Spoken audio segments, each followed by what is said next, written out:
And then, of course, she gives him his panties. Of course. I like how she takes them off and she's like, "Here, you can give these back to me when the semester starts, right?" And then he's like all apprehensive about it, and then he's like, "Oh, I shouldn't do that." And she's like, "Well, if you don't really want to," and then you immediately hard cut to him just running at her at full speed, like, "No, no, no, no."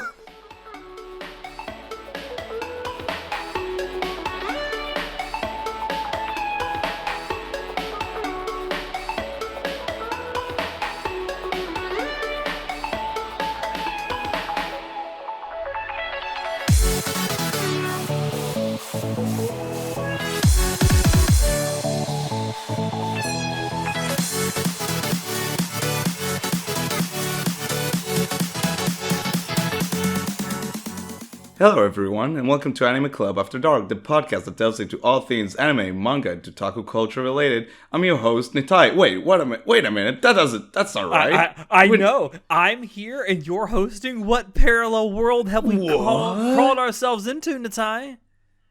We're doing the good old switcheroo. So joining me tonight is, as you heard, ACAD. It's the true isekai. I am the the Oji-san isekai. Oh my god, no. Just becomes Dio. Anyway, so yeah, as you heard, Alex is here with me, and we're doing another Monogatari podcast. Woo! Yeah. Specifically this time, we're doing the Kizumonogatari podcast. So this one, I know personally this arc specifically is one that I was very, very excited to go back to and revisit for, like, I think this is the fourth time watching for me watching it. So yeah, we're just gonna go ahead and we'll do this small spoilercast. We'll try to keep it short about the Kizumonogatari movie trilogy. Well, as I mentioned in the last Monogatari spoiler cast that we did, this is actually only my second time watching these movies. I have only ever watched these movies when I went and saw them in theaters back in 2016 and 2017. So that's one thing I wanna jump in and talk about real quick. So I want to hear your experience watching them for the first time, and like, how was that like? Because back in 2016, like, what were like big anime movie releases in the States? Like, it's not like nowadays where it's very much expected, right?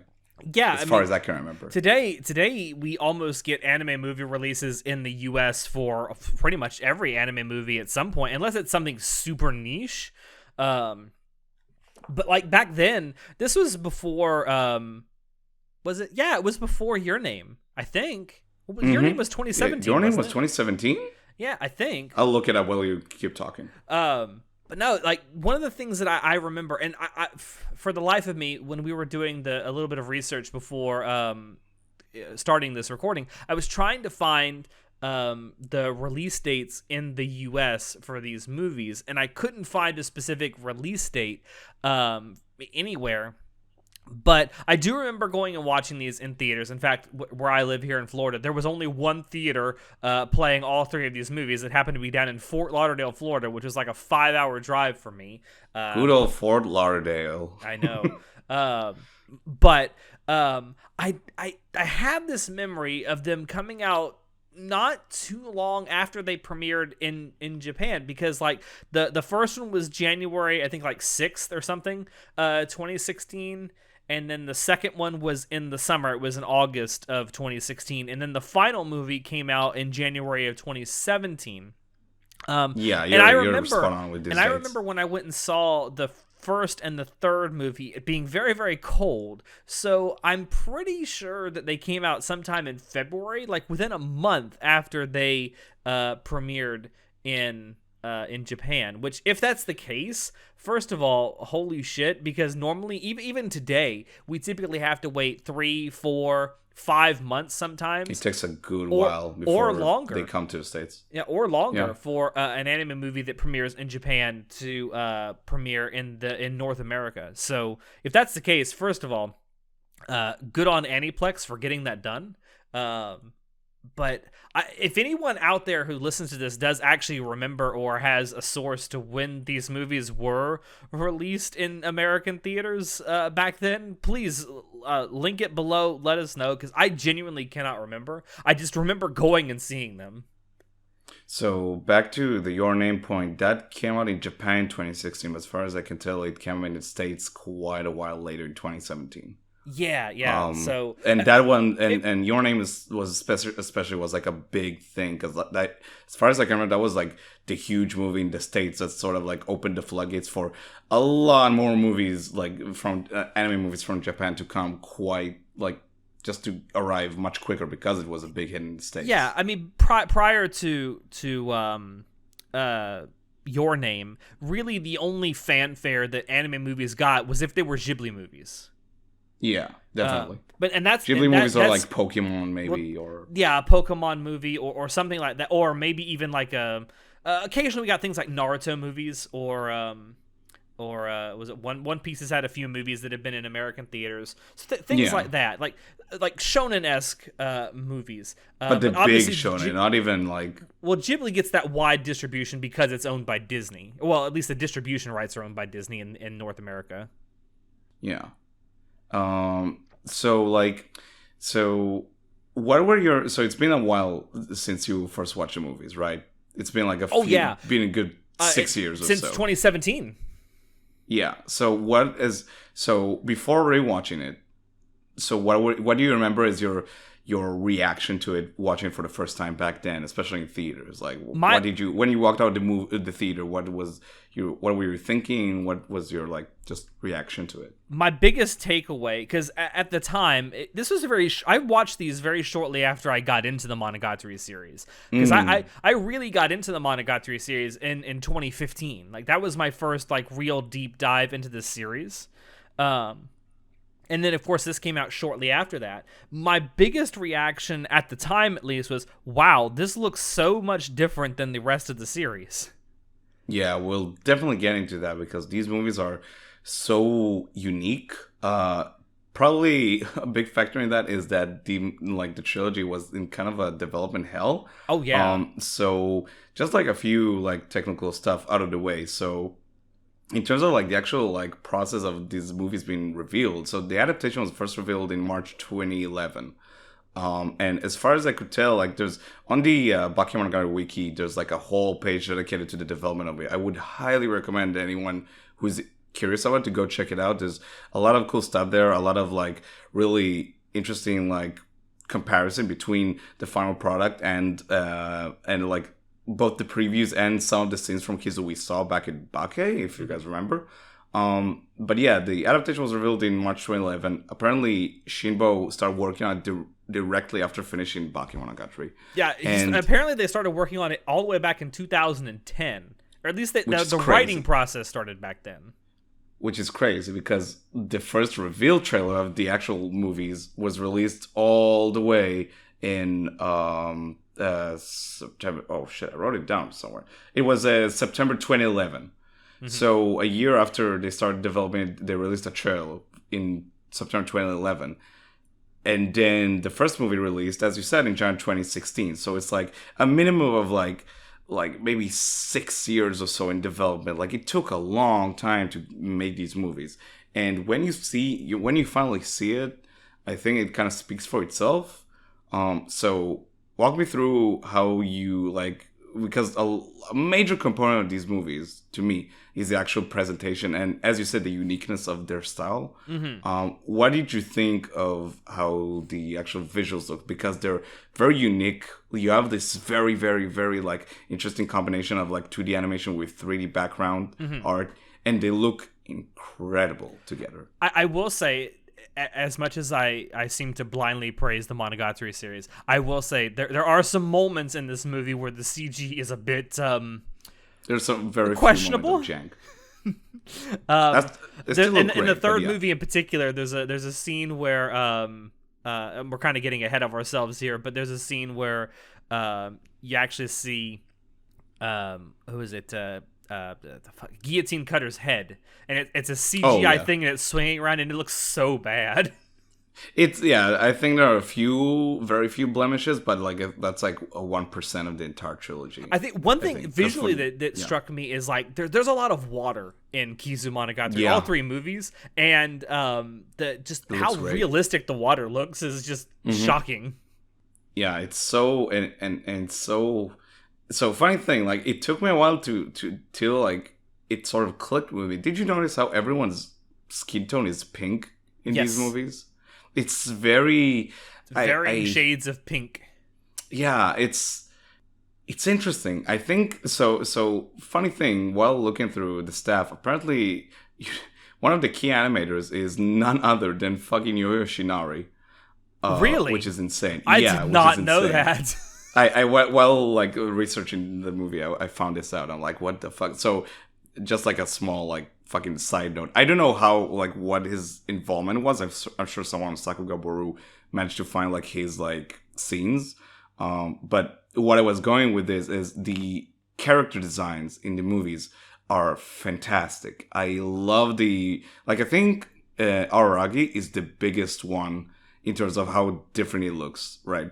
Even though it's still Araragi, it's like his clothing is like very different to the rest of the show. Like he's very buff.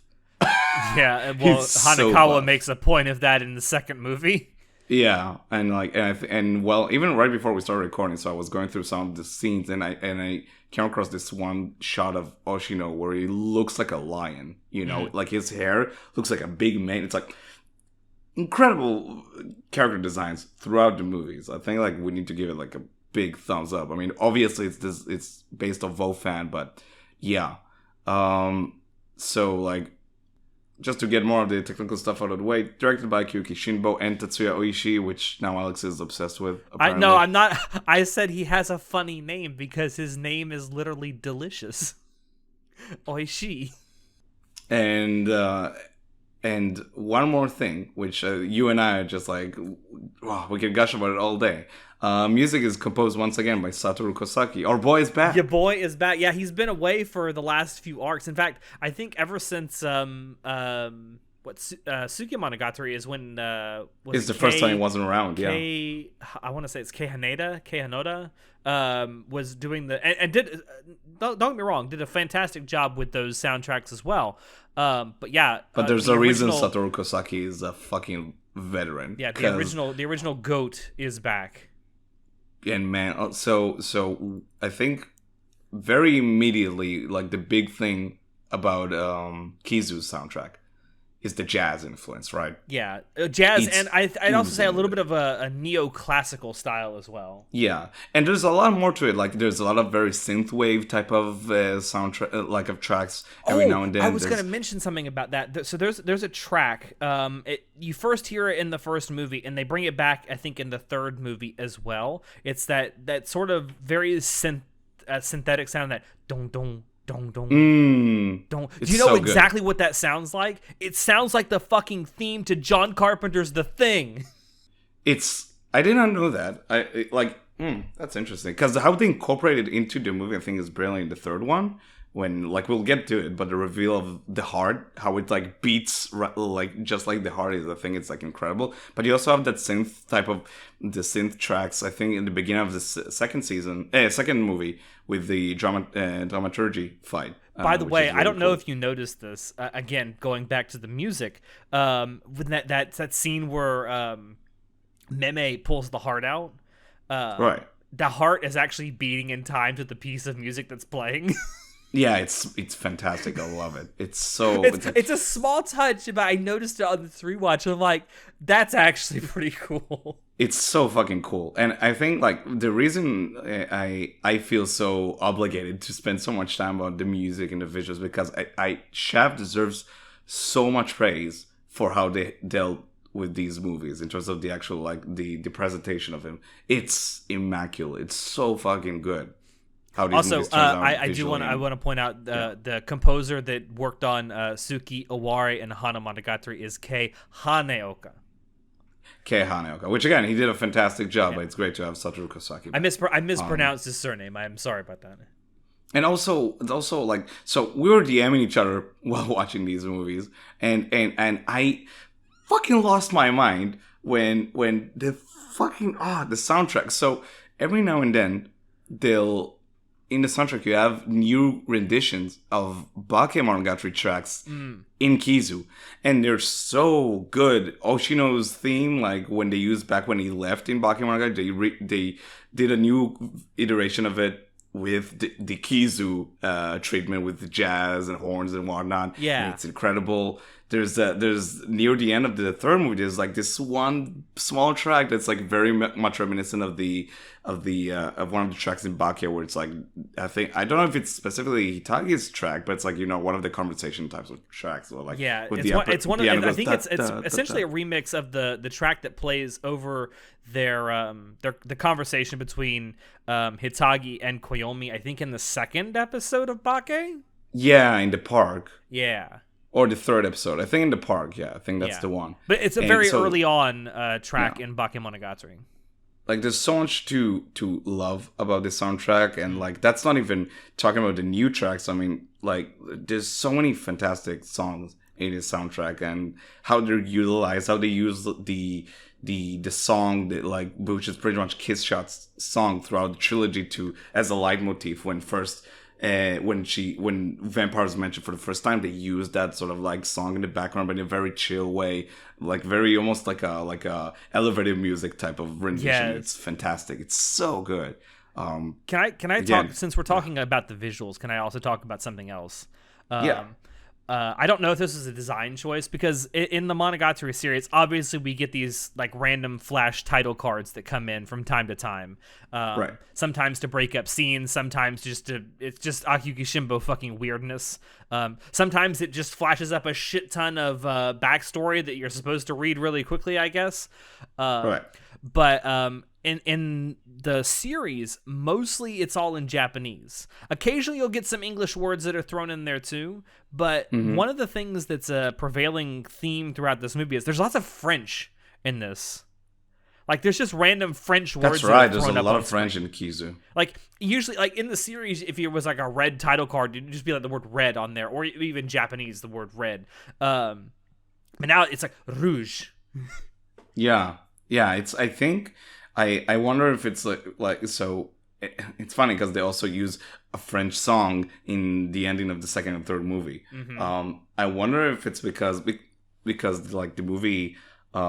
And I'm no expert, by the way. I'm just like, this is like a very, very uneducated guess.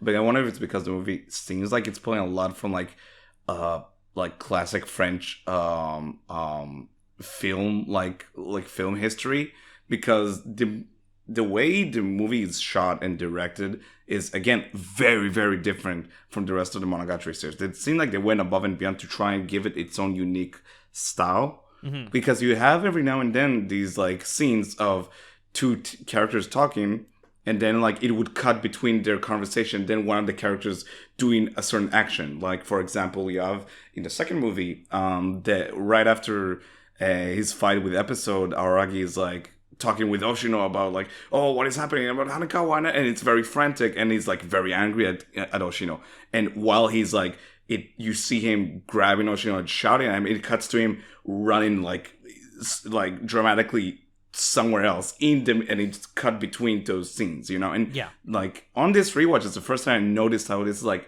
a recurring type of directing, which is very, very different from the rest of Monogatari. It is. Something else that strikes me, and maybe this is another reason why they threw some French in there too, and not just to be like pretentious, but like some of the film, I won't say the entire film trilogy, but some of the parts in the film, particularly the parts in the film which are more Monogatari-esque, when it's characters talking to each other, sometimes about just random shit, which doesn't occur as much as you'd think in these movies.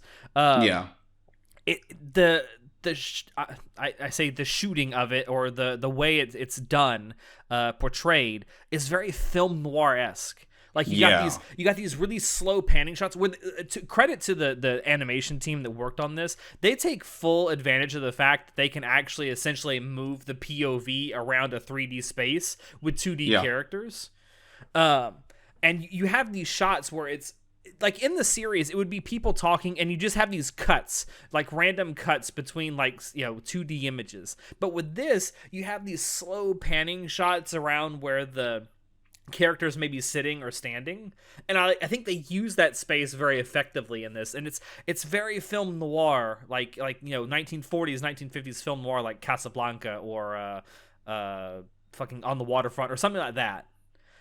Which is interesting that you mentioned film noir, because again, like one of the cool, like very cool thing about these movies is the use of the city. So in film noir also, you sometimes will get these shots of the city feeling very like an oppressive beast on all these characters, right? And you have the same thing here. Like the town feels more than ever like very industrial, very threatening. Feels like less than a town as like it would be as it was portrayed in the TV show, and more like a city, right? You have skyscrapers like towering above the characters. You have these like again, I go back to this word, but a very industrial feeling type of place, right? That's something you and I talked about too. It's like it feels like, so the setting, the setting in air quotes of Monogatari has never, like the town or the city that it's in has never actually been given a name. I don't think it's supposed to be Tokyo, because there's I'm getting a little bit into the novels, but there's, in one of the novels, someone mentions about going to Tokyo. So I'm assuming it doesn't take place in Tokyo or one of its many like suburbs. But in the show, it feels like just another like suburban town in Japan. It kind of does. But we've also talked about the fact that the city seems to morph and change based on two things. One, the person directing that particular like story arc, and two, the plot necessities of a story arc. Which is really fucking cool. I think that's like that's such a cool way to go about portraying this town, you know? Yeah, because like, I'll give you a great example of what I mean too. In the first movie, we actually see the outside of the Araragi like house, and it's like a place it looks like it's out in like a rural area, like it's surrounded by a big like a big yard, and like it's up on stilts and shit, and it doesn't look anything like we've seen it before in the in the series. Like in the series, the Araragi household looks like it's in some kind of a subdivision of some kind, with like houses like all around it, with no yard. Yeah, it's very interesting how they take liberties with like, and they don't like. It seemed like the team didn't worry about quote unquote continuity with the rest of the series, just to like portray as an atmosphere or a feeling or in a sense of place, right? Because again, the Araragi household is a perfect example. It looks totally different than the anime, like the TV show, which is like it's nuts, you know, it's crazy. Can we talk a little bit about I think we need to get into the story too. We're almost half an hour into this, and we haven't even really definitely getting there. Touched on the story. But I want to talk about the voice acting a little bit. Go ahead. So obviously we have a few of the characters that we've seen many times throughout the Monogatari series. We've got Koyomi, Hanakawa, Kishot / Shinobu, and Meme.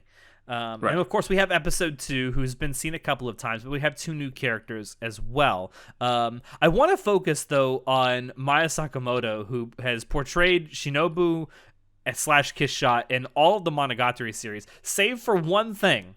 And that is the Bakemonogatari drama CDs.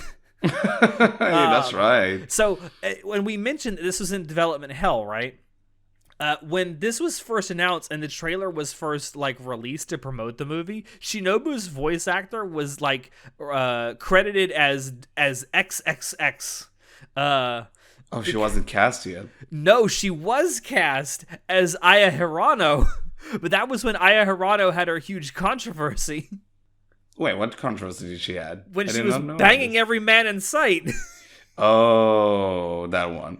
I see. And they I think originally the plan was to always have Kishot / Shinobu being voiced by Aya Hirano, but then they recast her as with Maya Sakamoto, and I think it's all better for it. Not to throw shade at Aya Hirano. Like I love to. I mean, she's always going to be Haruhi. But this role is just perfect for Maya Sakamoto, dude. It was like the transition. Because you actually get to see the transition of Kishot from like little girl to teenager to adult, and like she has a different inflection in her voice for all 3 of those like age stages. So good. and it's really good. Like Maya Sakamoto, like I don't think she gets anywhere near enough credit for how good of a voice actor she is. She's absolutely fantastic. I love her. I mean, and again, as you said, like you get to see her range in these movies. Like, yeah, it's you could be incredible. Not knowing any better. I could forgive you for thinking that like the little girl Shinobu or Kiss Shot is voiced by a completely different person than her full grown adult version. Oh yeah, it's fantastic. I think this might be one of my favorite performances of her in the entire series. Oh, there's so many great moments. Hands down, it is my favorite performance she's given as Shinobu. There's so many great moments in these movies where, like, man, she just like brings her A game. It's incredible, and like the visuals complement her performance. There's that scene toward the end, and we'll talk about it, I'm sure. There's that scene toward the end of the third movie after the big fight where she's like just in tears because she wants to die. Like, it's fantastic. I felt that, girl. I felt that. So, coming up on 30 minutes into this Spoilercast, how about we talk about the actual movies? Yeah, that's what we should talk about the movies themselves and the story behind them. Let's do it. So right off the bat, I think the movies do like this go ahead and do something that's I think benefited them immensely, and actually try and change a bit of the novels. They don't directly adapt the novel, and what I mean by that. So the movie opens, unlike the books, on a cold open of Araragi coming to his senses. It's like, where am I? What am I? What is happening here? You get this incredible, absolutely incredible opening section of the movie where he's like walking around. Apparently, the old rundown crime school, and like figuring where he's in. And you get like the good few minutes of him just walking, and you get to soak the atmosphere of like the beautiful environments and the beautiful animation of him walking around. And he's like in a panic too. Like he's not. This isn't a leisurely stroll for him. He's in a panic. Oh no! And the music is like slowly ramps up, and you get this like this dread in you like sense of like, okay, what's happening? That's where that's the first time you hear that dun dun. Dun, dun, yeah, it's dun, dun, dun, dun. That's that. I'm telling you, go watch or go listen to the theme from John Carpenter's The Thing. It is the same song, and it conveys the same meaning too, like this existential dread that the character is now feeling. So Ari walks around and manages to walk outside, and the visual of the big dead tree covered with those hundreds and hundreds of these like threatening crows, and again we'll talk about the direction, and then you get these shots of the Japanese flag all around the school, which pretty much like is also like a symbolism for the sun as well as like the enemy. Yeah, it's the rising sun. The rising sun, basically. And also, as he walks outside, those CG flags were a little questionable throughout the entire run of these movies. I don't think they were that distracting, honestly. And then you get that honestly beautiful shot of him like finally looking at the sky. The clouds are like coming apart. He sees the sun, and then he's like, you have this quick cut to his eyes, like, oh, something's weird. And then he's looking down, and he sees his hand burning, and they just entirely burst into flames. And that opening scene is so fucking good, because we've been hearing, especially in Owari Monogatari, we've been hearing a lot about that one time Koyomi during the spring break like jumped into the sun or something and just like engulfed in flames, and so it's perfect that they opened the movie with this exact scene that we've been building towards for a long time. Also, like, we're finally going back to spring break and seeing what the fuck happened before. This thing that's been referenced thousands of times at this point throughout the Monogatari series, we finally actually get to see. And so then you also have this...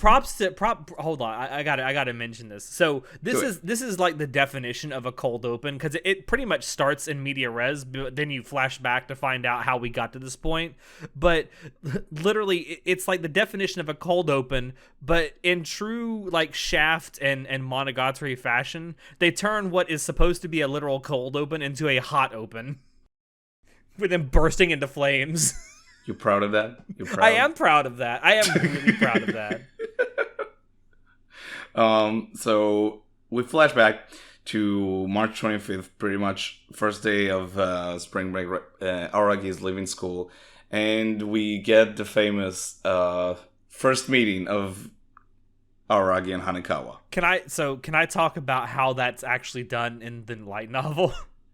Oh, I know how it's done in the light novel. Go Oh, ahead I and know how explain it though. is too. I know you know how it's done too. So in the light novel, and bless Shaft for giving us this just gorgeous scene. The Mad Lad himself, Nisio Isin, actually takes. I want to say I don't remember the exact like number, but it's like, was it 2 whole pages? It's a page and a half. A page and a half. A page and a half just describing a panty shot. And boy, is it shown for all its glory in Kizumonogatari. Side note, what I love about this, so I read the books after I watched the movie, so that was a whole new experience for like reading Kizu. And then what I love, so he describes the fucking panty shot for like a page and a half. Literally a page later, when Hanekawa and Aura get like talking shit and whatnot, Hanekawa's like, you have a look like you've been describing my panties for a page and a half. I'm like, what? Incredible.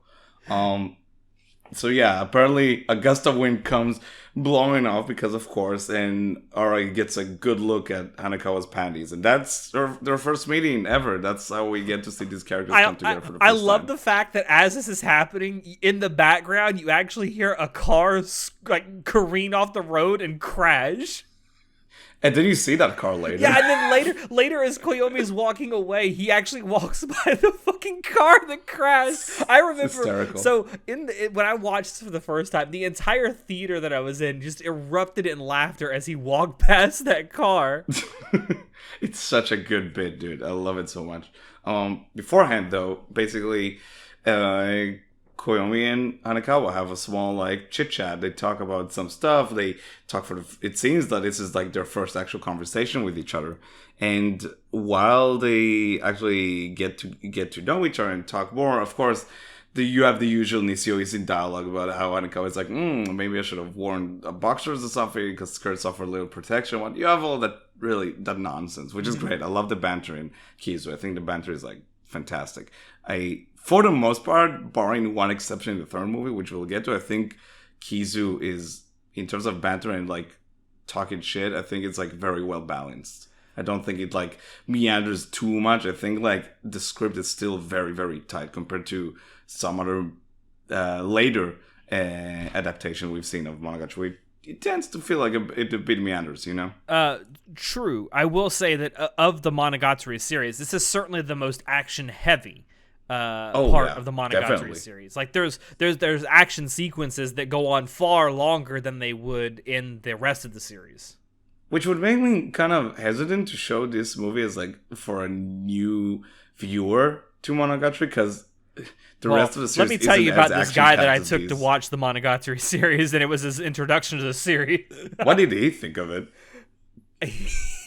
He's like, he turns to me while the movie's going on, and he's like, "This is like crazy, right?" And I'm like, "Yeah, but it's supposed to be."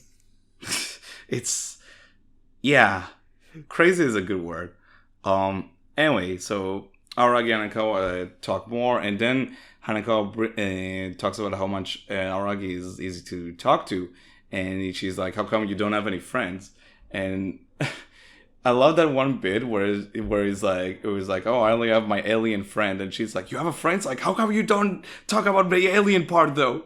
Can I just say, I know that some of the stuff that Koyomi is supposed to be saying is supposed to be him thinking he's being like some kind of mysterious badass, and it just comes off as some incel level shit.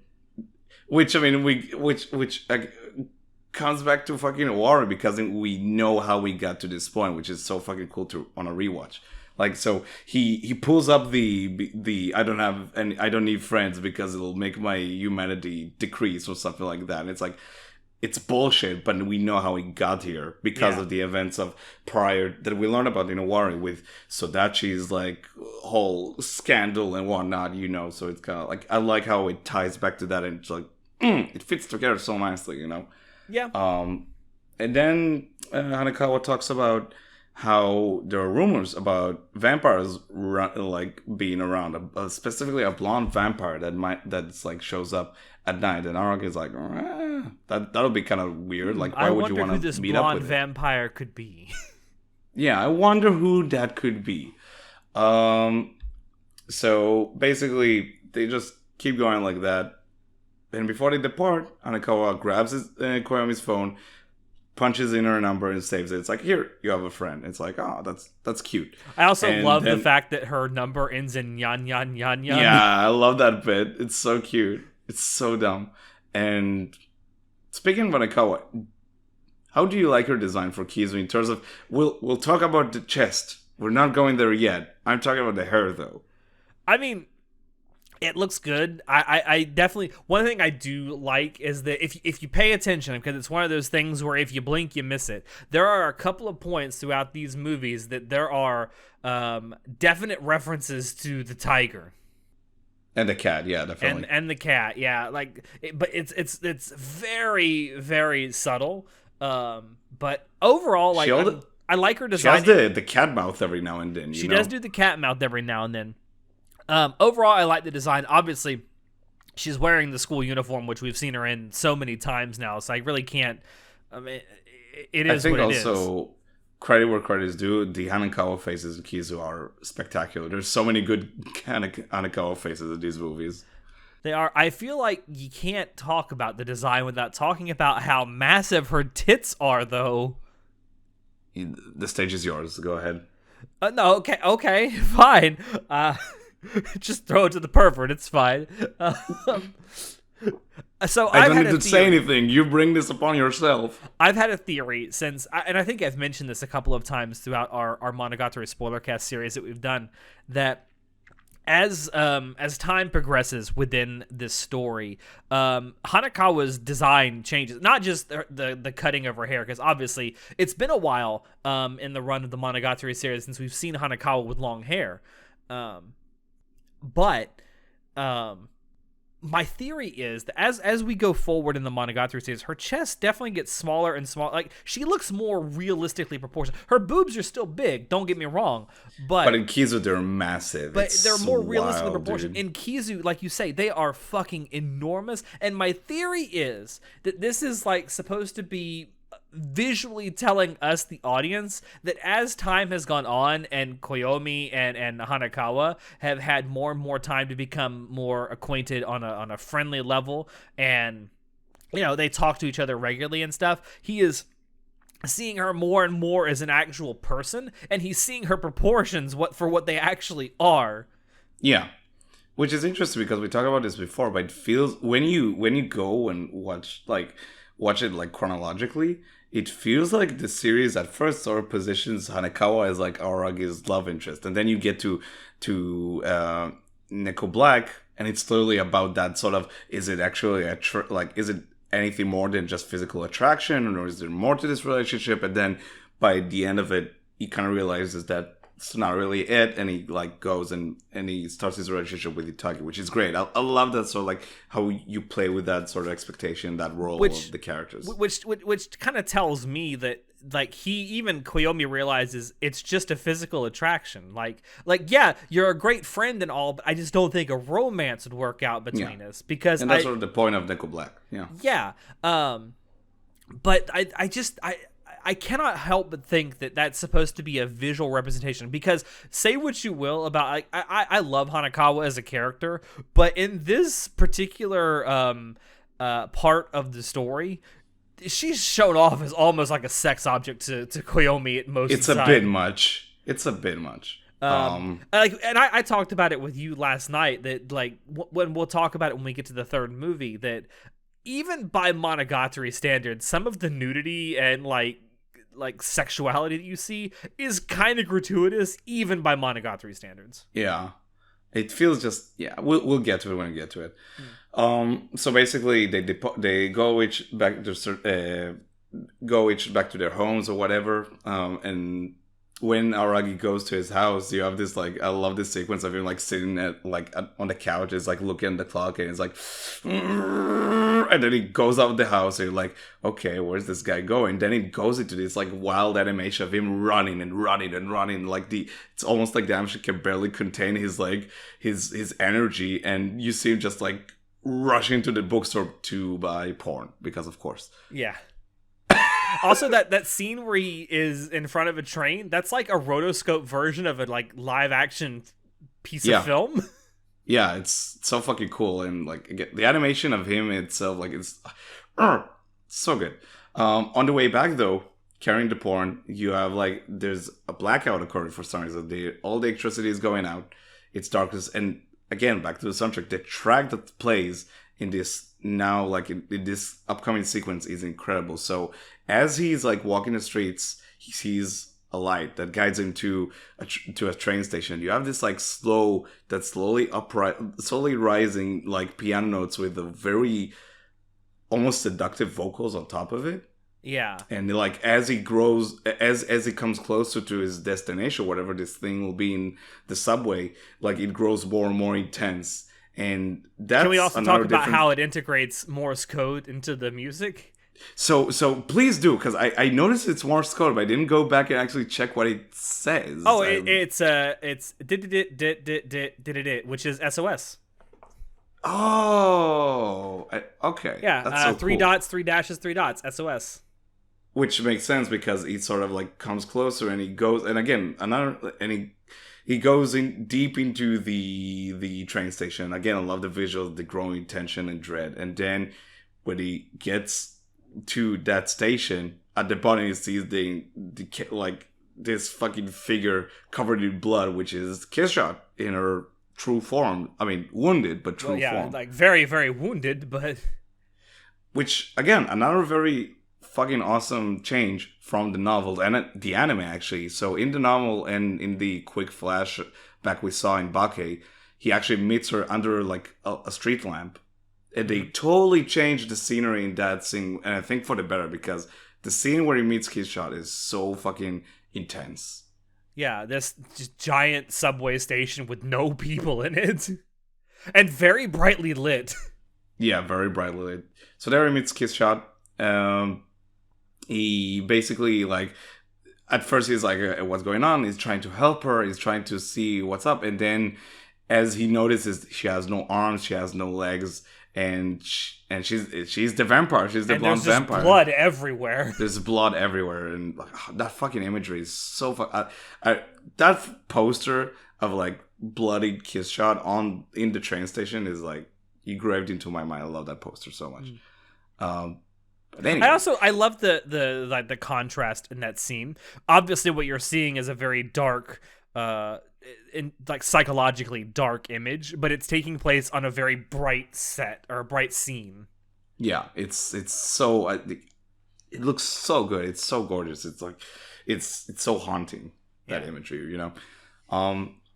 There Killshot like pretty much tells him, let me suck your blood so you can save me, because I'm about to die.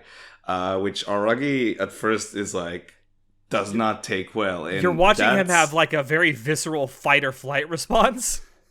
Yeah, pretty much. Which again goes back to that direction. Like that's another example of him. Like he's like thinking about walking away, and you see him like slowly walking with his back, while still facing Killshot, and then it all the time cuts to him like in slow motion running like viciously away in fear. It's like you have that contrast, like what he's feeling inside. Like it's almost he's telling himself run away, but he's having a hard time doing it, like looking away from Killshot. That whole section is incredible. And again, the moment like he actually realizes he's gonna die if he helps her, he just books it. It sprints, and the animation is like coming apart. Is having a hard time keeping up with him. Like it looks incredible. And back to Shaft. The crazy thing is, if you actually read the light novel that this is based off of, this entire scene is like, I think 7 or 8 pages of just an internal monologue that he's having inside of his own head, trying to sort of convince himself whether he should help her or not. Yeah, of him trying to come up with reasons why he shouldn't do what he's thinking about doing. And I love the fucking, because of course it's Akiyuki Shinbo and Shaft, and I love her cries for help turn into like baby cries. Yes. Where it's like at first she's like commanding him to like help her, and then she's like, no, help me. And she realizes she's about to die. Like you have that one shot of her like violently just like throwing her body to the floor, like, you know, like obviously trying to like her, she has no limbs, but she's like very violently like pushing her like limbs to the ground, you know, like dragging herself along the floor. Yeah, it's so visceral, you know. I love that sequence so much. I love how just, you see her go through like the 5 stages of grief within like 60 seconds. Pretty much. And basically, after sitting there in the station for a while, Aragi realized that he's gonna help her and try and like save her. In a very beautiful and tender scene of him sort of like accepting death for a minute there. And then we cut back to present, back to reality, where he's burning. Back to reality. Oh, there goes gravity. So yeah, basically now we're back where we started in the movie. He's burning, he's about to die, and Kiss Shot, now a child Kiss Shot, is actually trying to help him and drag him back from the sun. And there he sees her, like, for the first time as a child instead of the wounded adult we saw her before. Show your loyalty by patting my head. I love the squeaky sounds. I do. I love the rubber duck squeak noise that it makes. It's so when he pats fucking her stupid. Head. It's so fucking stupid. And then after a while, it's like, that'll do.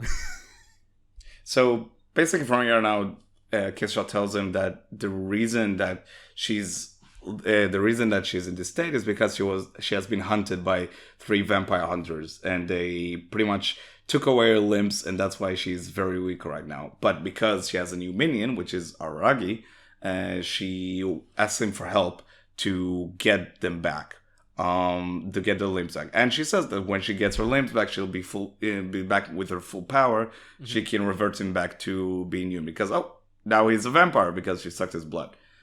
And then we have probably one of the coolest scenes in the entire movie, where Koyomi is actually encountering the 3 vampire hunters. Yeah, we get with Oshino's arrival. Yeah, we get episode who we've seen a couple of times throughout the Monogatari series. Although very briefly, every time he comes in, he's like he says a bunch of shit and then he leaves.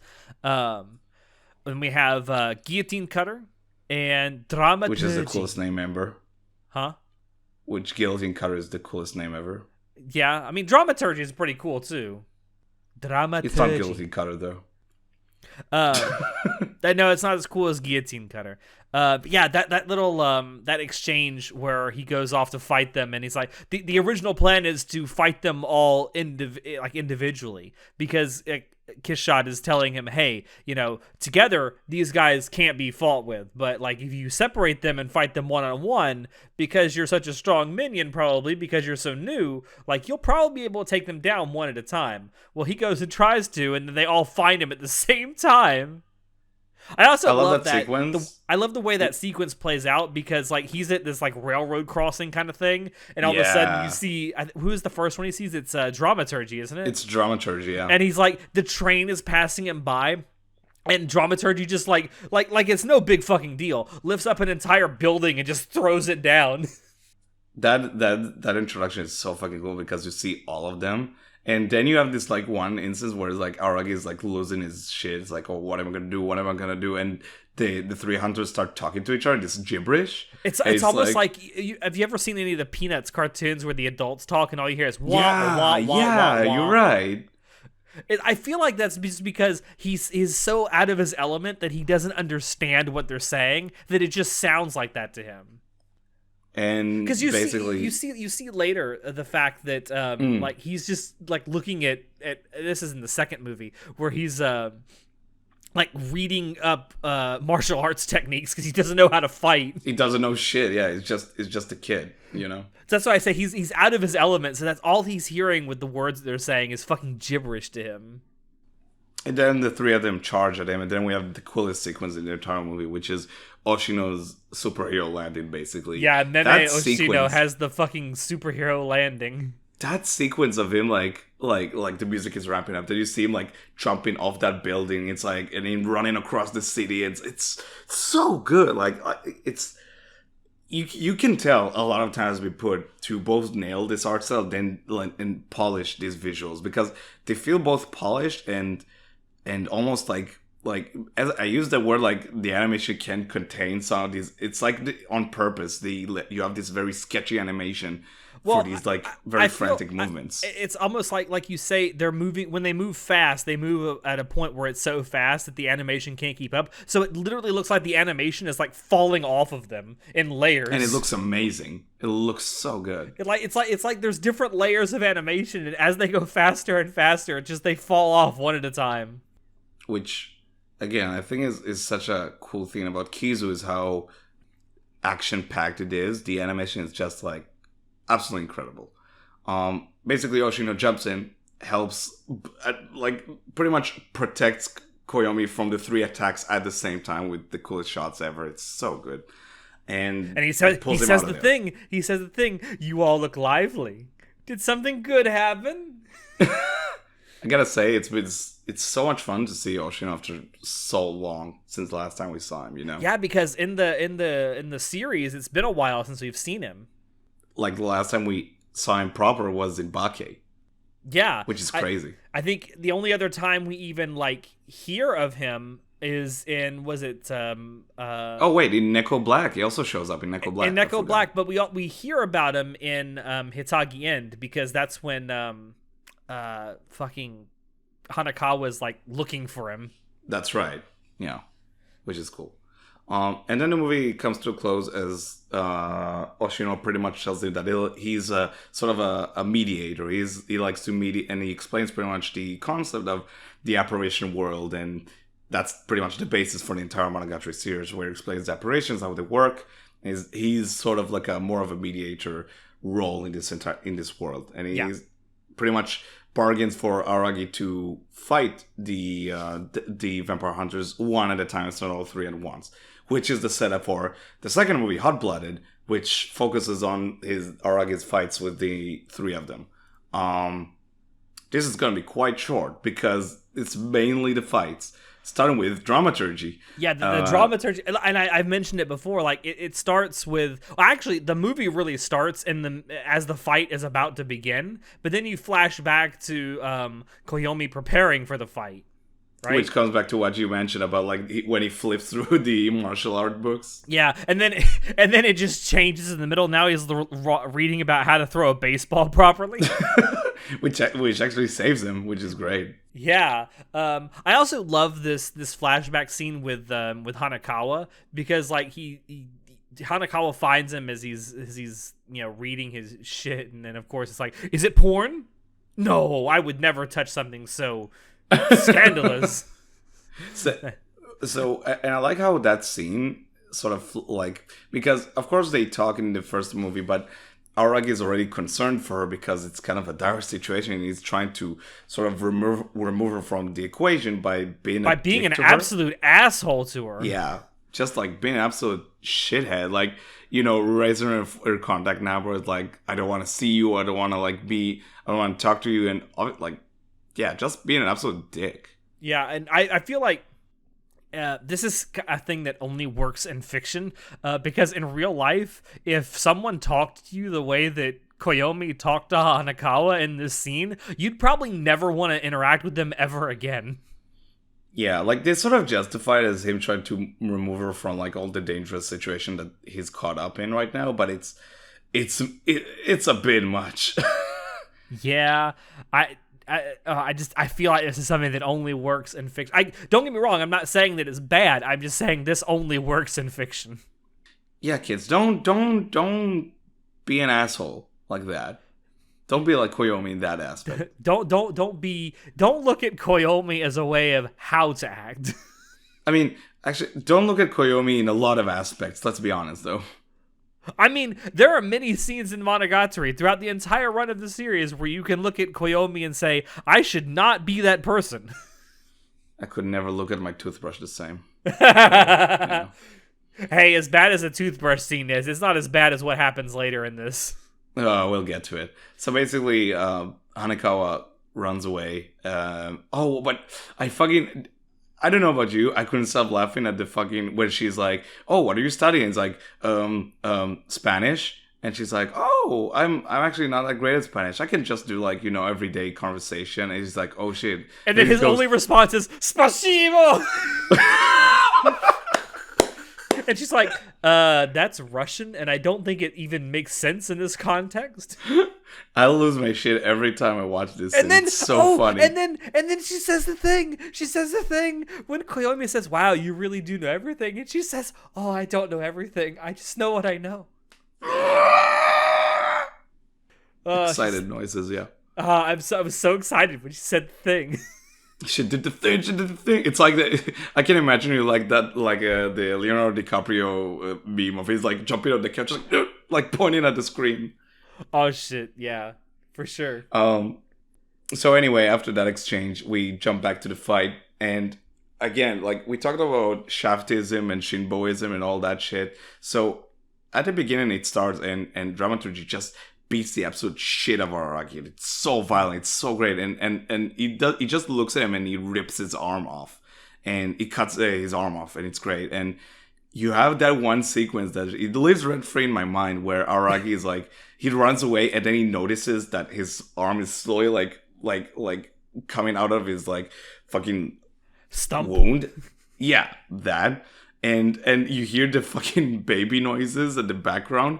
And so he then jumps back at dramaturgy and it just pulls the arm back to be like, you know, in great shape. And it's like that piece of an MSG is like, yeah, the so way he good. just pulls the brand new arm out of the cut off stump.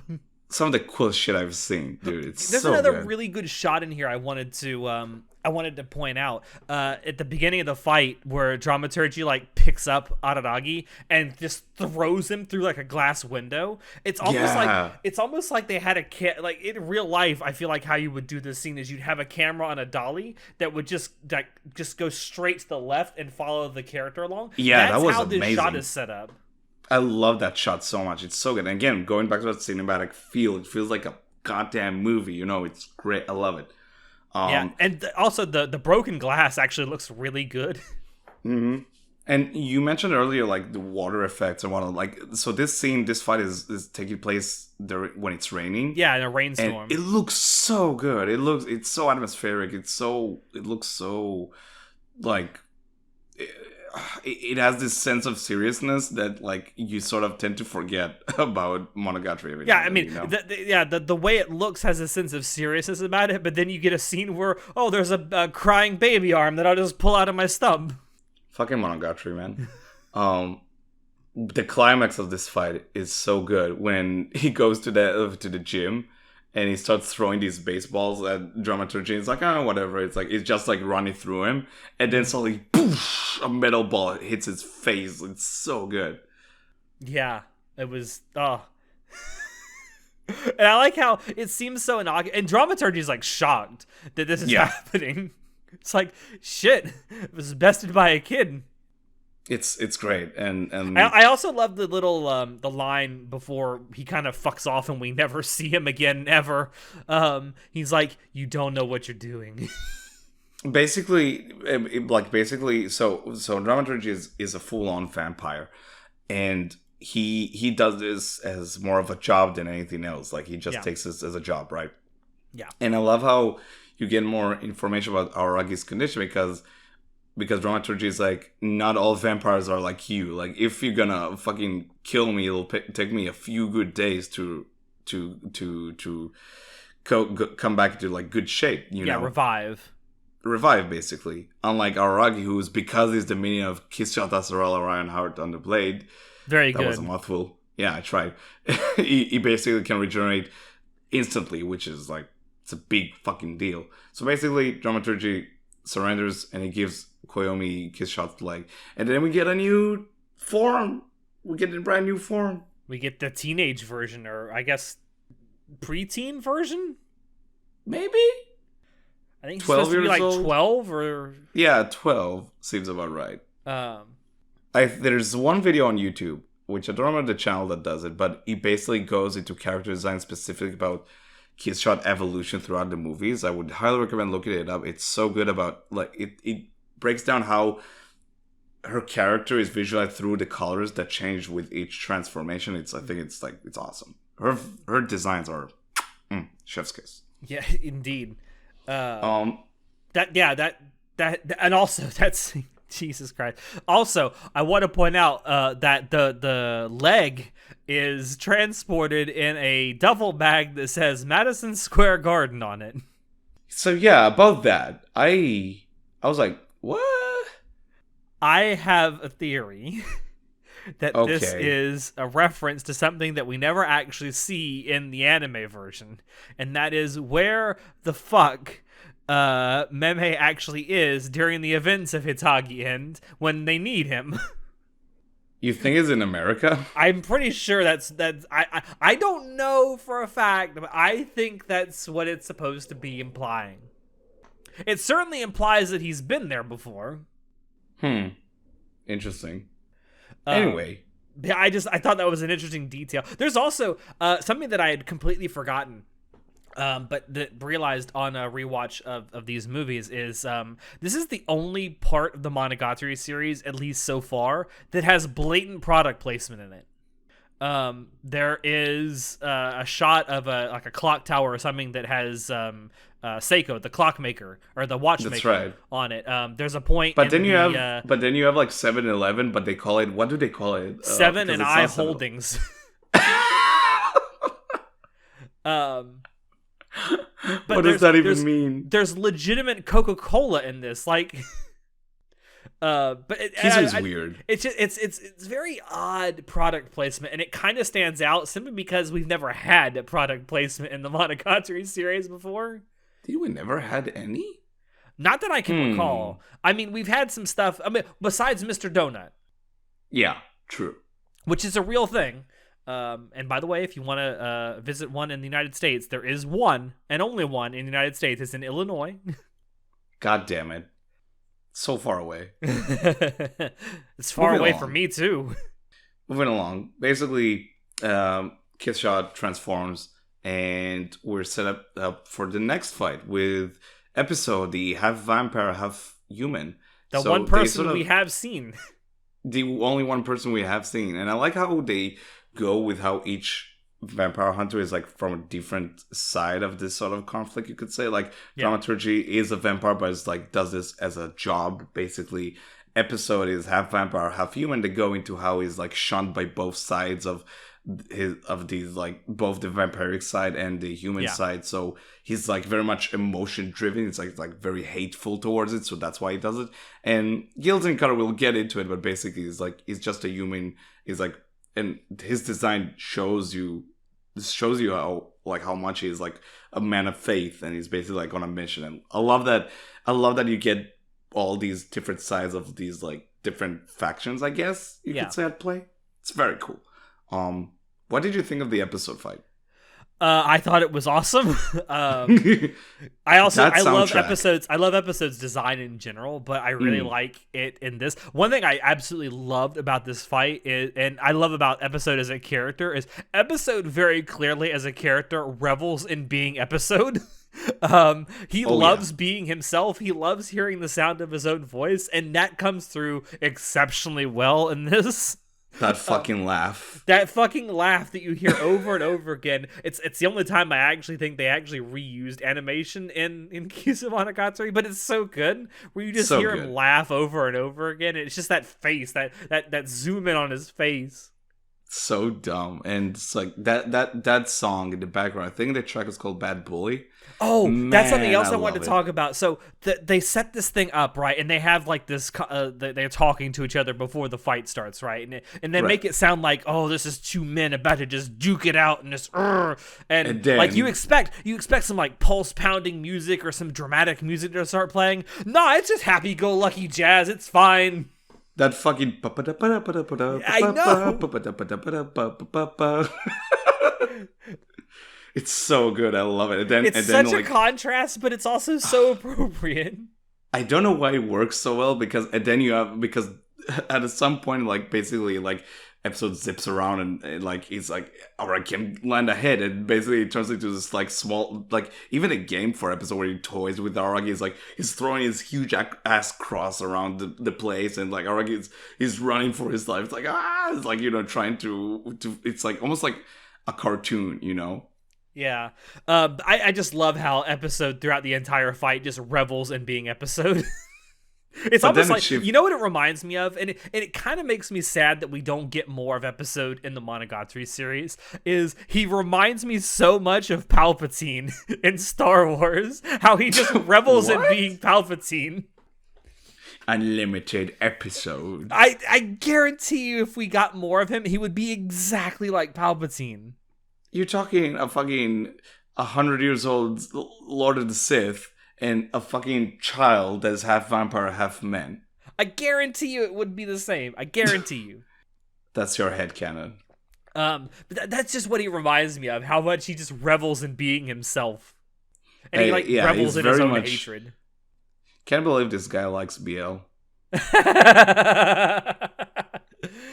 That tidbit in Shinobu Mail is so funny. It is. I also like, again, going to like the episode fight, how episode's character is.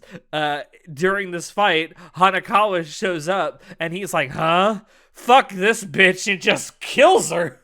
He just yeets the He's just crossword like, at this her. bitch, fuck this bitch, you're dead. How And dare you you talk interrupt about- my monologue? You mentioned grotesque, so like these movies have been super violent. You know, like we've seen arms and limbs coming off, like being ripped apart, and it's been very very bloody. But then when Hanakawa gets hit by that cross, holy shit! Yeah, so in the Monogatari series, at least up to this point, there's been some violence. Let's not like. No, there's been a shit ton of violence, yeah. But a majority of that violence, I hesitate to call it cartoonish, but it has been of the sort where you feel like people aren't hurt that much. Araki gets fucked up very consistently in the show.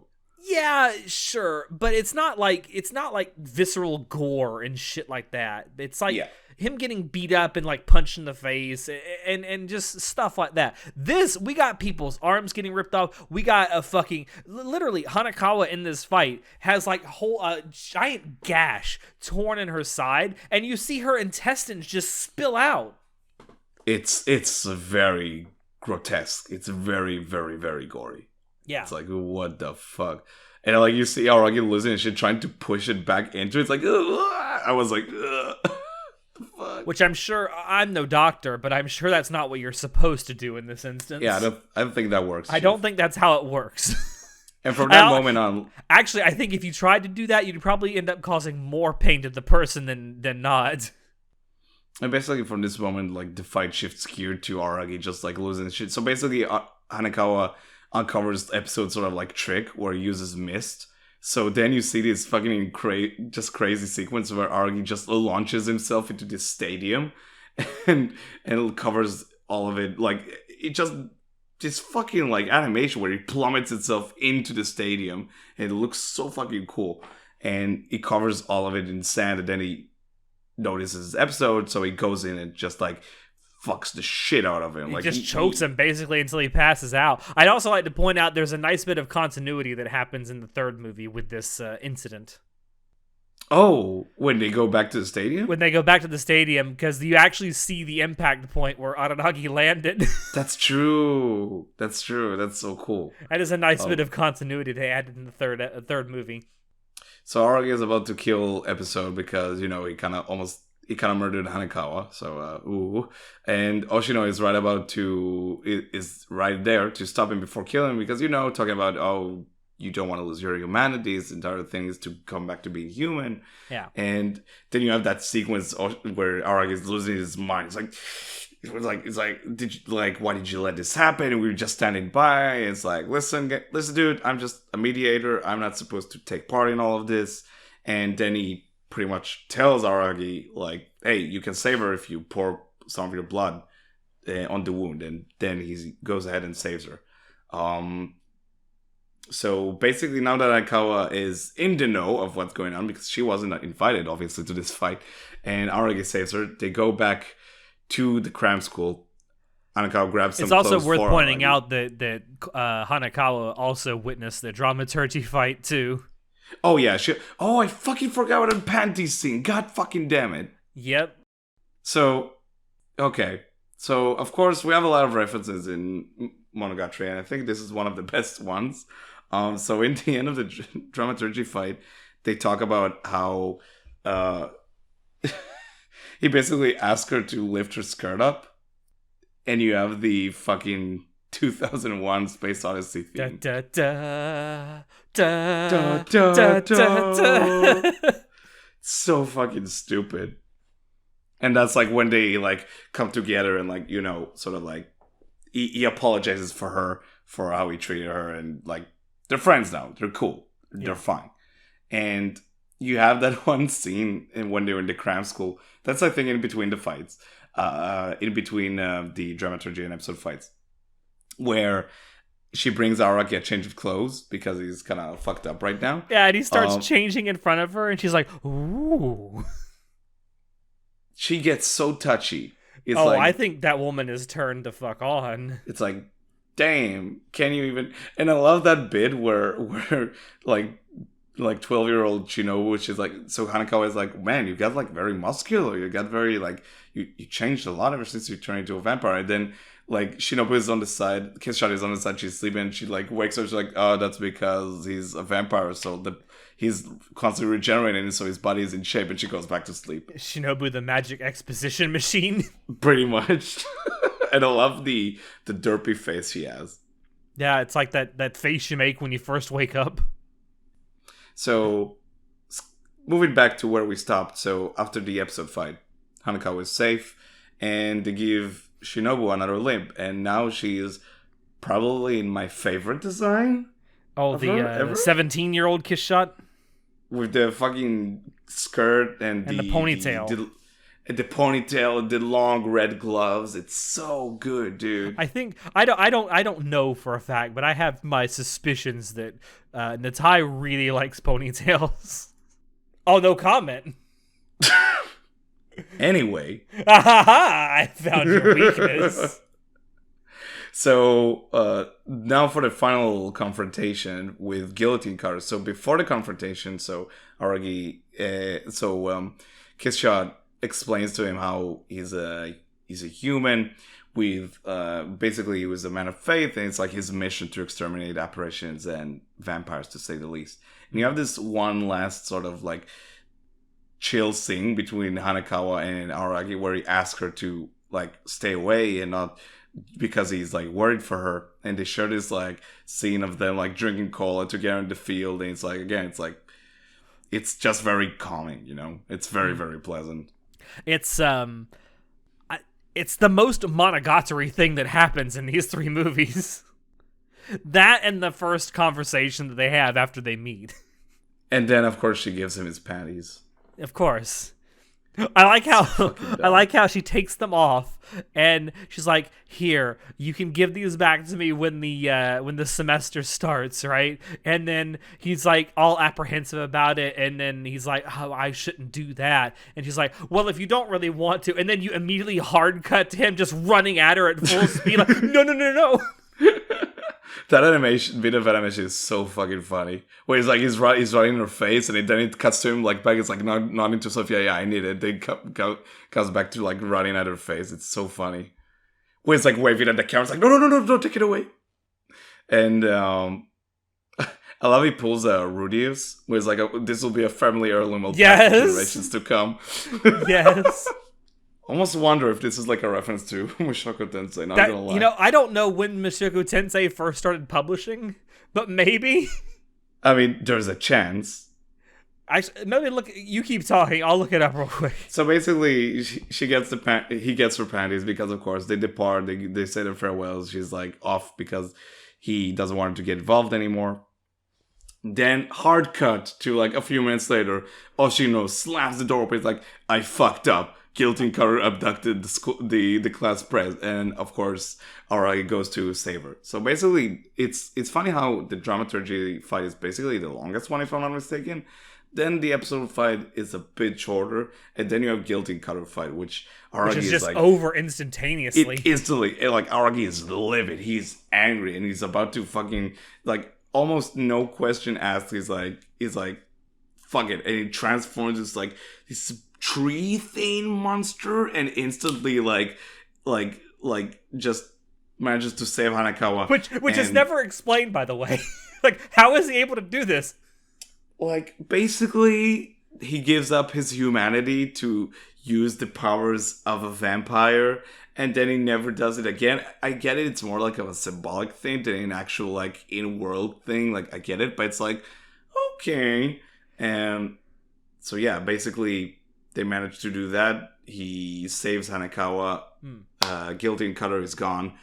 Not dead, but gone. I like how the fight with Guillotine Cutter is it's set up abrupt. Well, it is abrupt. It's very abrupt. I would argue it's a little too abrupt. Even in the light novel, I feel like it should have been written out a little more than it was. But that's just a obviously they're adapting. Nisio Isin. Yeah, that's a criticism of Nisio Isin's writing of this more than the actual anime itself. But I like the setup to it because it's almost set up in that like showdown between the hostage taker and the hostage, where he's basically got a gun to the hostage's head, and it's like, if you move, I'll kill her. And it's like, and I like that setup, and I think it's more Nisio Isin being Nisio Isin. It's like, oh, this is like the final boss, quote unquote, right? It's like Guillotine Cutter, and then it's over in an instant because like Araki is like engulfed in this rage and like trying to save his friend, and it's like, I get it. I get it, and I understand it. I just wish there were more to it. I wish that the whole tree thing were explained.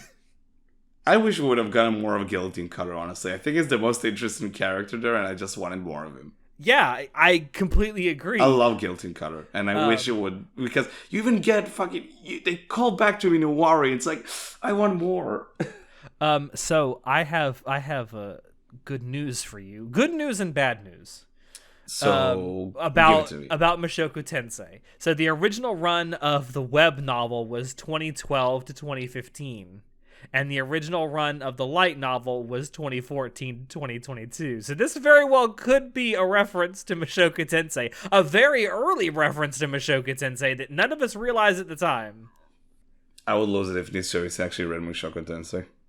And even the manga version of Mushoku Tensei it's currently running, but it started in 2014. So it could be a reference to Mushoku Tensei.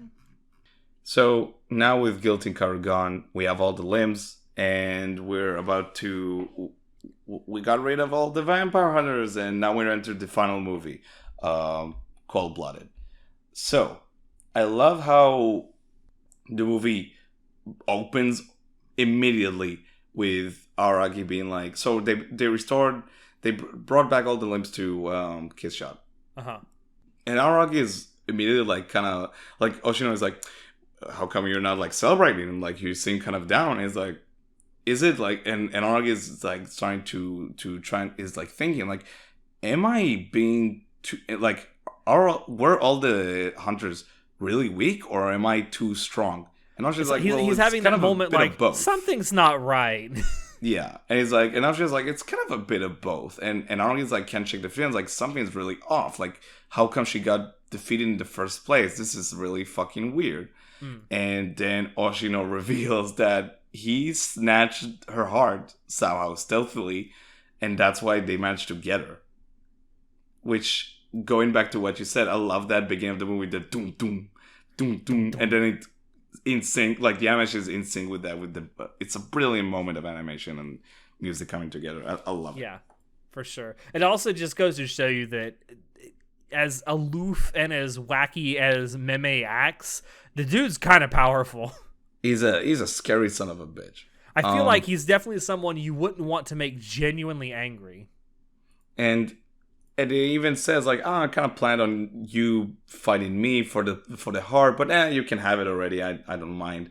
So it just like over like that, and Kiss Shot is restored to her glorious full power self. Which, oh my god! Listen, put your cock away. My hands are not touching anything right now. Don't worry. Fuck off. So good. You can't deny this design is incredible. Oh, I love. There's not a single design of Kiss Shot that I dislike. And anyway, so now that, and I love how she, like, her joy is portrayed, like how happy she is to be back at her full self. She's like running around and she's jumping around and she's laughing and she's having like the time of her life. And then we have this wonderful conversation between the two where Kiss Shot is like, I just wanted to talk. I just wanted to spend some time together before I turn you back into a human, and I just love the setup of that scene where you have these like fireworks in the background, and when they're just chilling and talking, and she basically tells Aragi about her first minion, which we already know about because we just watched his death. That's great.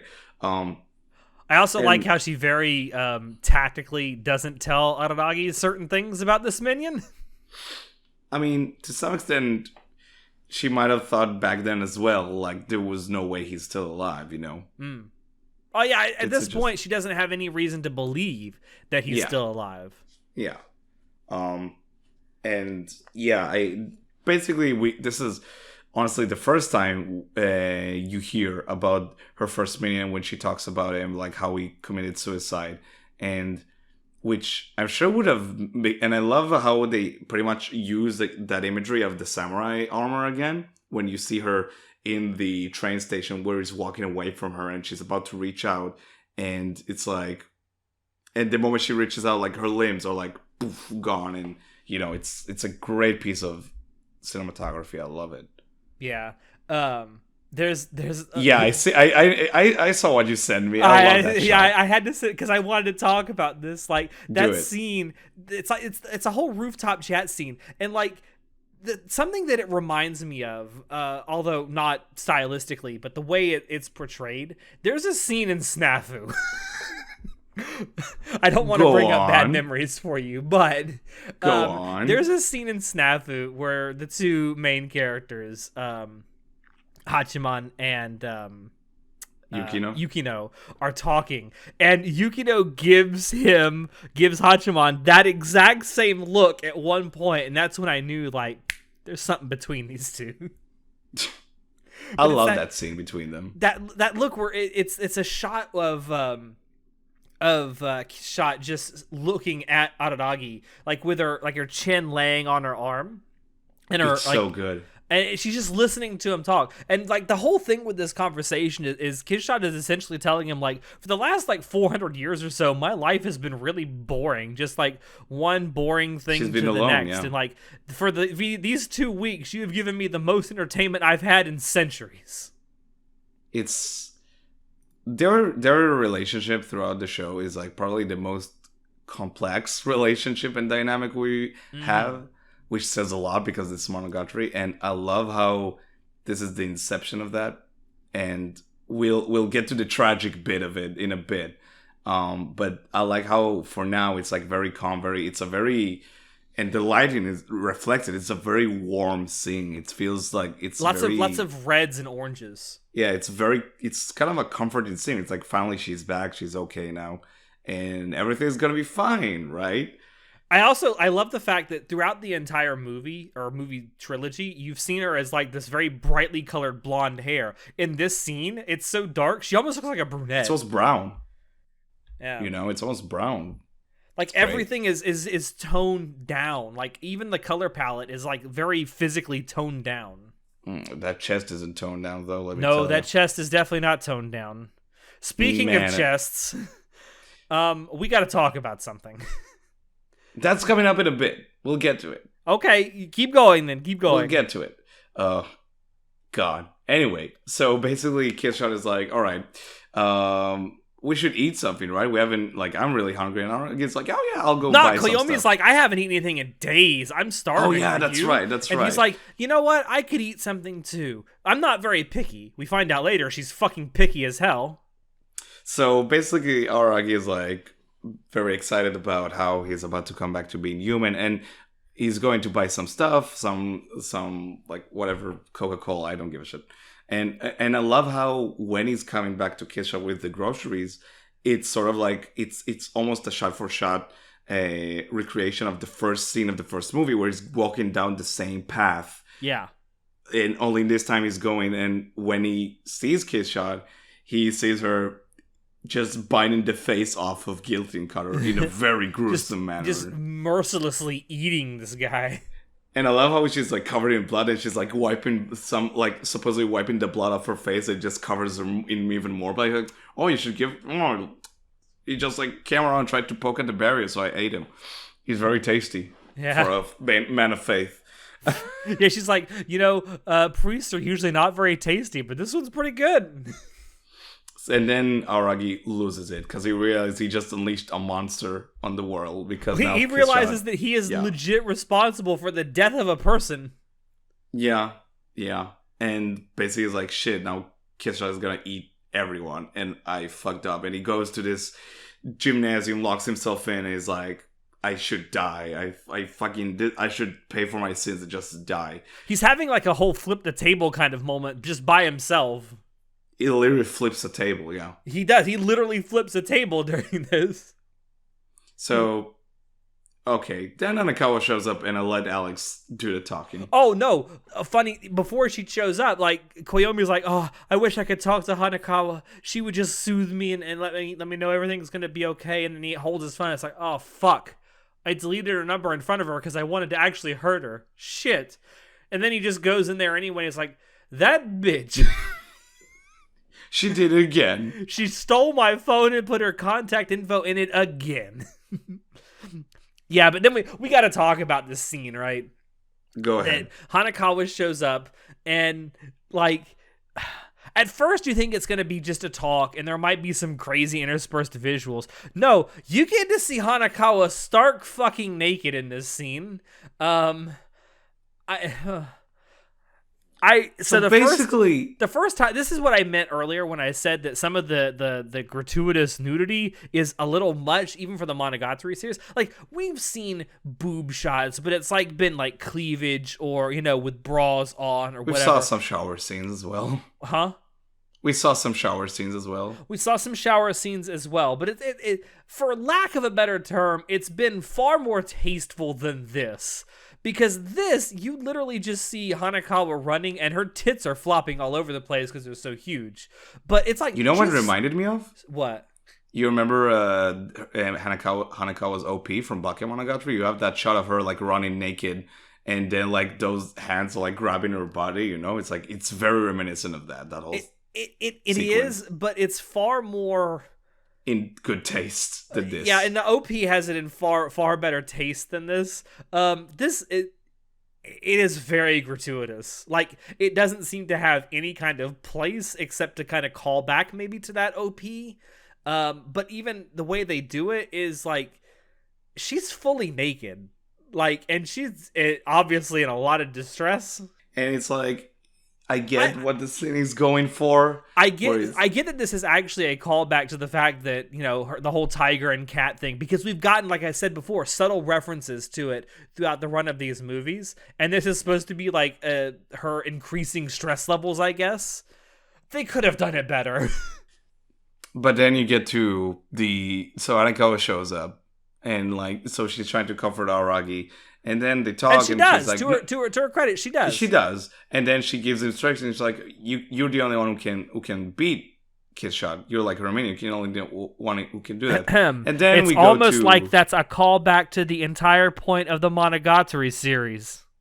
Pretty much, and only you can save yourself.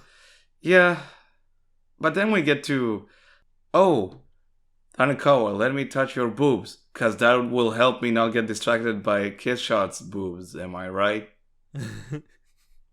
That scene is... I can quote what you sent me. Hold on. Oh, go ahead, because I regret it already. Out of the blue, Alex just sends me the other day. He's like, so he sends me a screenshot from... So this thing is basically Aragi's imagination going wild about how he's going to touch Hanakawa's boobs. And it's...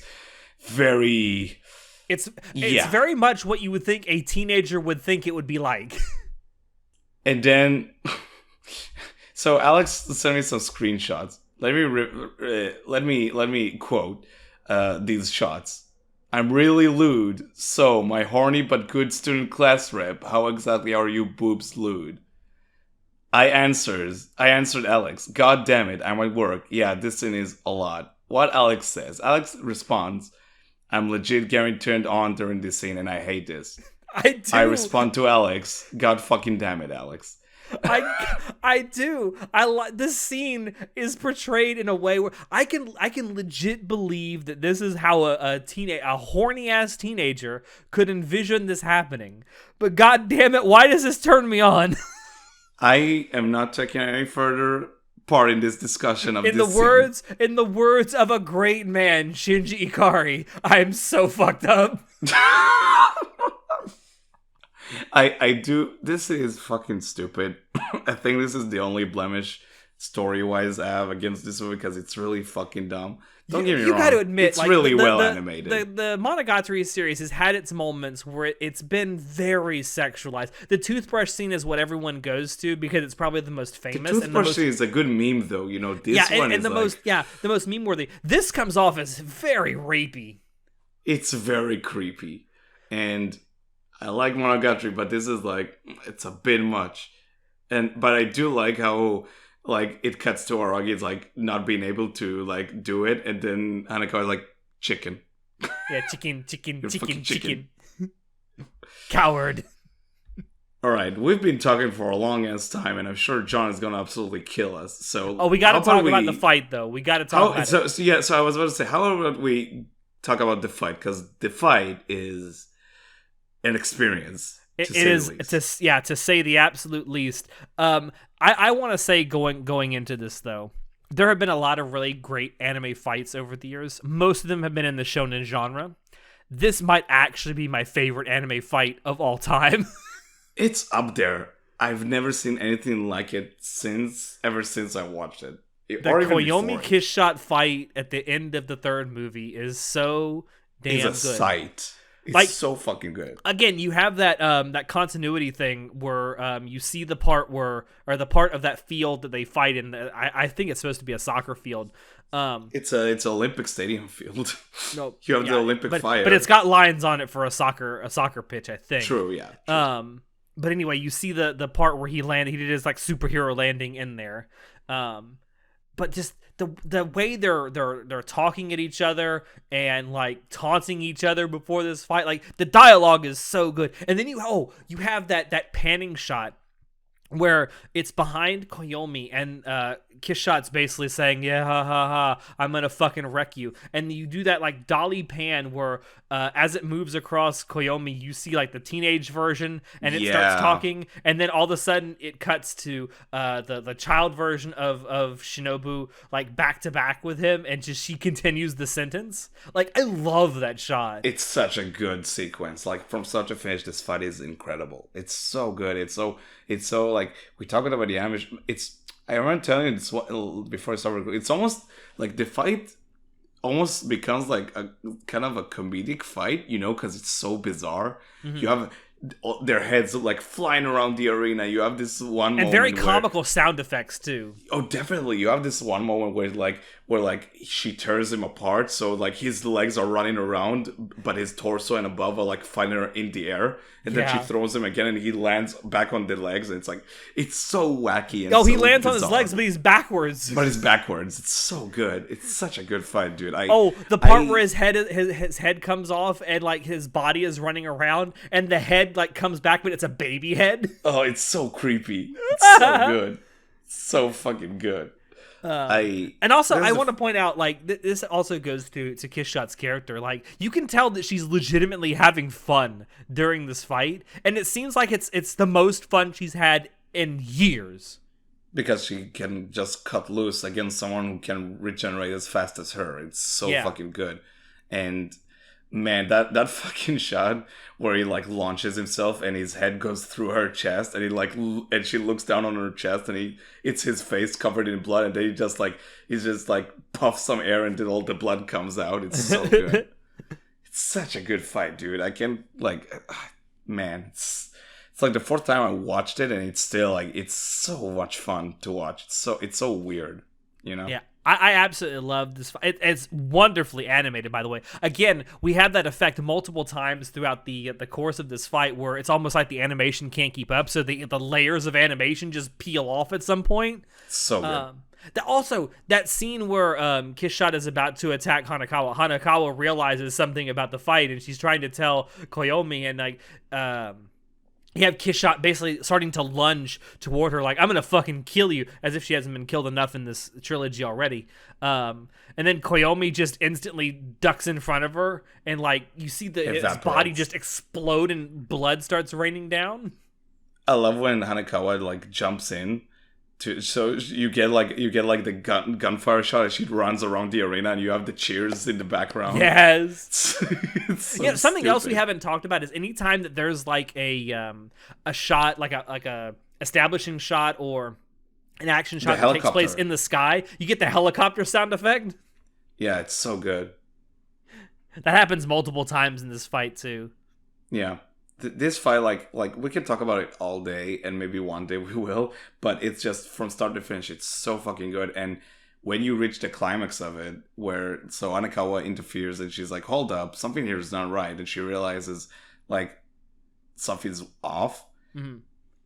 Kishot is about to kill her, and then Aragi is like, I need to do something, I can't fucking get her, and he obviously doesn't want to kill her, but it's like, I need to stop her somehow. And then the fucking mad lad, so his head just launches, so when she evaporates him, his head still is intact, and he launches himself onto her neck, and he drains the life out of her.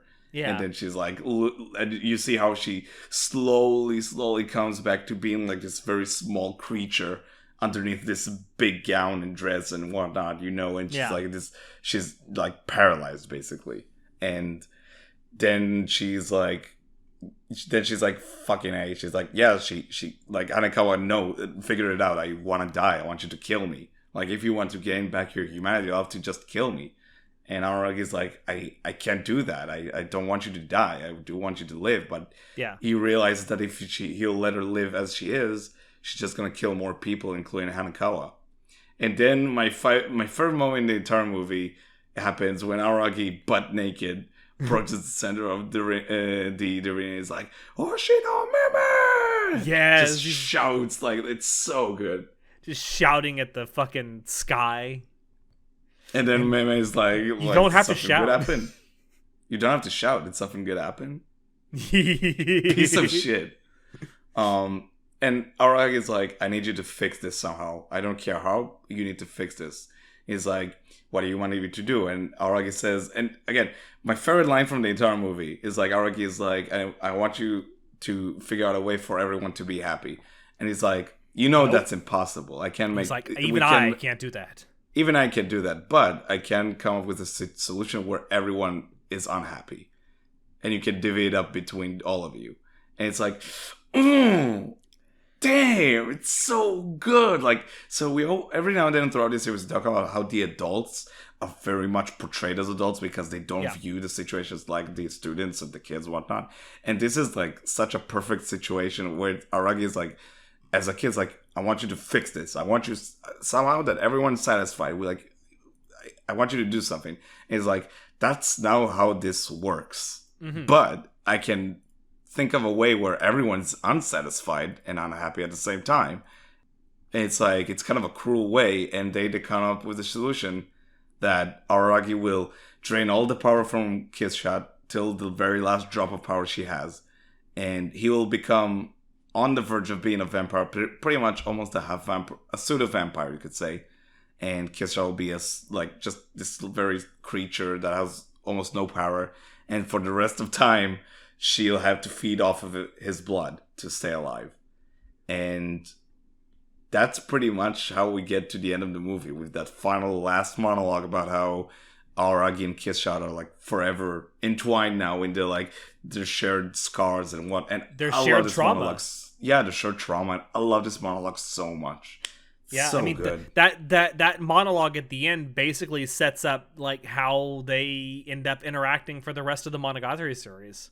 It's so good. It's such a it also really explains why in like Bakemonogatari she's still like super pensive and super like basically down in the dumps throughout most of it.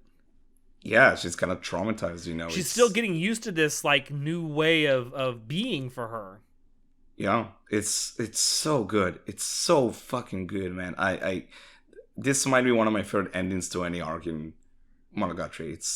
It's kind of a downer ending, but it's so perfect for the story, Yeah, and in the end, Koyomi could only save himself. Yeah. And so yeah, that was Kizumonogatari, a beast of an arc. It's we might have gushed a bit too long on this one, honestly. Maybe, but I feel like it's worth it here because there's just so much to cover. It's And it's a such pivotal good arc. movie. Like this novel was written far earlier than the anime adaptation came out. Like, obviously, we mentioned it before, the development hell that it was stuck in. But I definitely think I don't know if does it help the arc story wise that it came out when it did, or do you think it would be just as good and just as poignant if it had come out like maybe before second season? So like having like rewatched it again now for this podcast series, I think I would, if I'll ever rewatch this series again, I will watch Kizu after Bake, like the book order.